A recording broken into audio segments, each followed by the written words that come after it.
because I'm going through different names. Okay. The name that I'm using at the present time is Shaku Africanus. Shaku Africanus.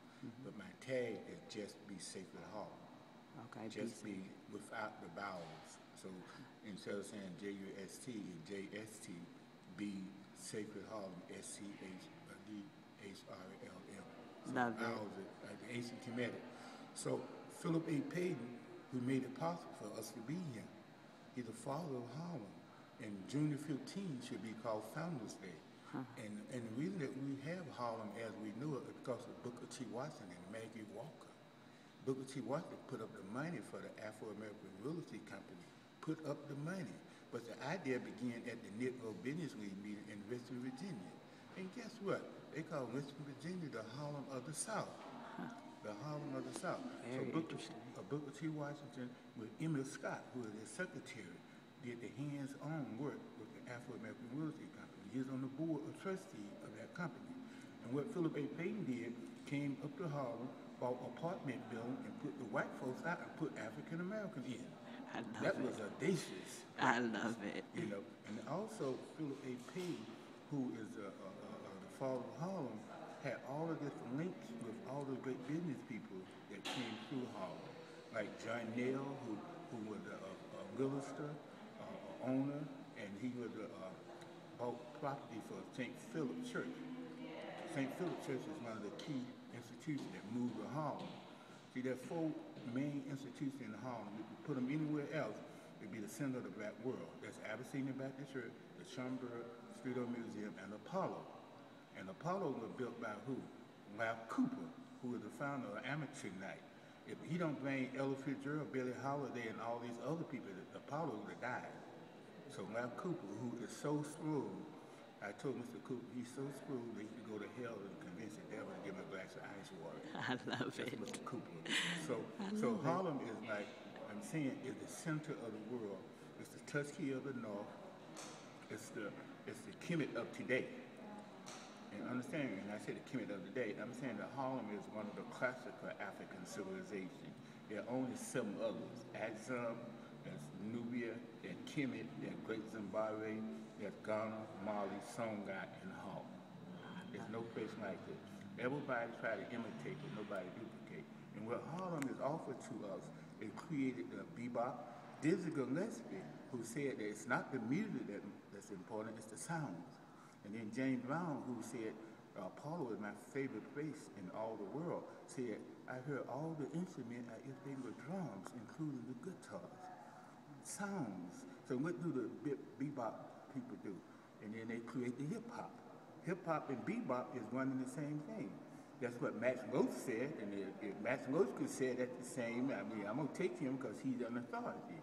The great Max Roach, who is the drummer of drummers. So even Ella Fitzgerald, who do scat singing, we call it scat singing, but that drumming with the mouth, right? Yeah. She could do everything for a mouth that Max Roach could do with drumsticks. And then Bilbo Django Robinson, who we call the greatest tap dancer, that's drumming of the feet. So all these people came out of this Harlem or existing. James Weldon Johnson, who did With Every Voice, what we call the Negro National Anthem, come out of Harlem. James Weldon Johnson. And then Augustus Abbott took James Weldon Johnson and turned his song, With Every Voice, into a beautiful sculpture where it had like a book end, and the brother at the end had a book, and then all the other people, like a harp. And of course, a harp comes from ancient Kemet. It's a percussion instrument. Anything that you strike, like a piano, a drum, or whatever, make those places sound. So we are sound tolerance. We're the sound folk and gumbo people.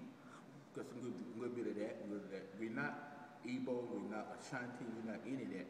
We are the new African, or the African Mexican. I didn't use diaspora. I used a Zulu word to say that, the great scattering of the people. They're called Mexican, M-F-E-C-A-N-E. So Harlem by numbers, it's magic. I mean, you think about like different numbers that Harlem represent, like 290. When they had the grand open, it's a who's who came to it. At the grand open of 290 West 125th, they had Paul Wilson, they had Mary McLeod Bethune, they had Eleanor Roosevelt. First Lady, FDR, First Lady. Yes. And they also had Good friend of Mary McLeod Bethune. That's my girl. Yes, yes. Eminem. Yes. And they had, I mean, get Paul Wilson, Mary McLeod Bethune, and all of them at the same place at one time. That's impossible.